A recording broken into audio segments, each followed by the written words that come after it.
ಇನ್ನು ದೆಹಲಿಯಲ್ಲಿ ಮಹತ್ವದ ಬೆಳವಣಿಗೆಗಳೇ ನಡೀತಾ ಇದೆ. ಸುದೀರ್ಘ ಆಡಳಿತ ನಡೆಸಿದಂತಹ ಕೇಜ್ರಿವಾಲ್ ಅವರು ಕುರ್ಚಿ ಬಿಟ್ಟು ಅಧಿಕೃತವಾಗಿ ಸದ್ಯ ಈಗ ದೂರ ಸರಿದಿದ್ದಾರೆ. ಮುಂಬರುವ ಚುನಾವಣೆಯವರೆಗೂ ಮುಖ್ಯಮಂತ್ರಿ ಸ್ಥಾನದ ಜವಾಬ್ದಾರಿಯನ್ನ ಮೊದಲ ಬಾರಿ ಗೆದ್ದಿದ್ದಂತ ಸಚಿವೆಗೆ ವಹಿಸಲಾಗಿದೆ. ದೆಹಲಿ ಸಿಎಂ ಸ್ಥಾನಕ್ಕೆ ಅರವಿಂದ್ ಕೇಜ್ರಿವಾಲ್ ರಾಜೀನಾಮೆ.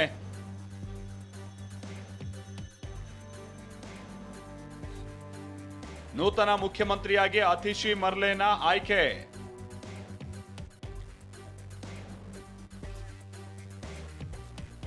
ಅಬಕಾರಿ ನೀತಿ ಹಗರಣದಲ್ಲಿ ಸಿಕ್ಕಾಕೊಂಡಿದ್ದ ಅರವಿಂದ್ ಕೇಜ್ರಿವಾಲ್ ದೆಹಲಿ ಮುಖ್ಯಮಂತ್ರಿ ಸ್ಥಾನಕ್ಕೆ ರಾಜೀನಾಮೆ ನೀಡಿದ್ದಾರೆ.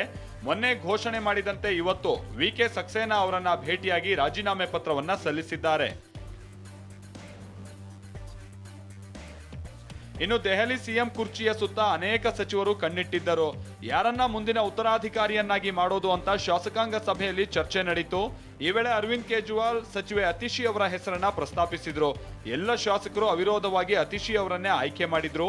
ಈ ಮೂಲಕ ದೆಹಲಿ ಗದ್ದುಗೆ ಏರೋದಕ್ಕೆ ಅತಿಶಿ ಸಜ್ಜಾಗಿದ್ದಾರೆ. ಇದರ ಭಾಗವಾಗಿ ಲೆಫ್ಟಿನೆಂಟ್ ಗವರ್ನರ್ ಮುಂದೆ ಸರ್ಕಾರ ರಚಿಸೋದಕ್ಕೆ ಹಕ್ಕು ಮಂಡಿಸಿದ್ದಾರೆ. दिल्ली के अगले चुनाव तक मुख्यमंत्री की जिम्मेदारी सर्वसम्मति से आतिशी जी को दी गई है. ನನ್ನ ಗುರು ಕೇಜ್ರಿವಾಲ್ಗೆ ಧನ್ಯವಾದ ಎಂದ ಅತಿಶಿ. ಇನ್ನು ಸಿಎಂ ಸ್ಥಾನ ಘೋಷಣೆಯಾದ ಬಳಿಕ ಅತಿಶಿ ಸಂತೋಷಗೊಂಡಿದ್ದಾರೆ.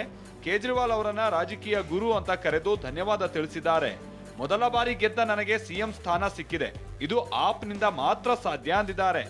मेरे गुरु अरविंद केजरीवाल जी का धन्यवाद करना चाहती हूँ, जिन्होंने मुझे इतनी बड़ी जिम्मेदारी दी और इस जिम्मेदारी के लिए मुझ पे भरोसा किया. ये सिर्फ आम आदमी पार्टी में हो सकता है. ಇನ್ನು ಅತಿಶಿ ಮರ್ಲೇನಾ ನಡೆದು ಬಂದ ರಾಜಕೀಯ ದಾರಿಯನ್ನ ನೋಡೋದಾದ್ರೆ ಸಚಿವೆ ಅತಿಶಿ 2013ರಲ್ಲಿ ಆಪ್ನೊಂದಿಗೆ ರಾಜಕೀಯ ಪ್ರಯಾಣವನ್ನ ಶುರು ಮಾಡಿದ್ರು. ಬಳಿಕ 2015ರಲ್ಲಿ ಮಧ್ಯಪ್ರದೇಶದ ಖಾಂಡ್ವಾ ಜಿಲ್ಲೆಯ ಐತಿಹಾಸಿಕ ಜಲ ಸತ್ಯಾಗ್ರಹದಲ್ಲಿ ಭಾಗವಹಿಸಿದ್ರು. ಇಷ್ಟೇ ಅಲ್ಲದೆ 2018ರವರೆಗೂ ಅಂದಿನ ಶಿಕ್ಷಣ ಸಚಿವ ಮನೀಶ್ ಸಿಸೋಡಿಯಾ ಸಲಹೆಗಾರ್ತಿಯಾಗಿ ಕೆಲಸ ಮಾಡಿದ್ರು. ಅಬಕಾರಿ ನೀತಿ ಹಗರಣದಲ್ಲಿ ಸಿಸೋಡಿಯಾ ಬಂಧನವಾದ ಬಳಿಕ ರಾಜಕೀಯದಲ್ಲಿ ಸಕ್ರಿಯವಾಗಿ ತೊಡಗಿಸಿಕೊಂಡ್ರು. ಇನ್ನು 2019ರಲ್ಲಿ ಮೊದಲ ಲೋಕಸಭಾ ಚುನಾವಣೆ ಎದುರಿಸಿದಂತ ಅತಿಶಿ ಬಿಜೆಪಿಯ ಗೌತಮ್ ಗಂಭೀರ್ ಎದುರು ಸೋಲನ್ನ ಅನುಭವಿಸಿದ್ರು. ಈ ಸೋಲಿನ ಕಹಿ ಬಳಿಕ ಮಾರನೇ ವರ್ಷವೇ ಅಂದ್ರೆ 2020ರ ವಿಧಾನಸಭಾ ಚುನಾವಣೆಯಲ್ಲಿ ಗೆಲುವನ್ನ ತಮ್ಮದಾಗಿಸಿಕೊಂಡ್ರು. ಇನ್ನೂ ಇಂಟ್ರೆಸ್ಟಿಂಗ್ ಅಂದ್ರೆ ಕೇಜ್ರಿವಾಲ್ ಸಂಪುಟದಲ್ಲಿ 14 ಖಾತೆಗಳ ನಿರ್ವಹಣೆ ಮಾಡ್ತಿದ್ದಾರೆ. ಹರೀಶ್, ಟಿವಿ9 ನವದೆಹಲಿ.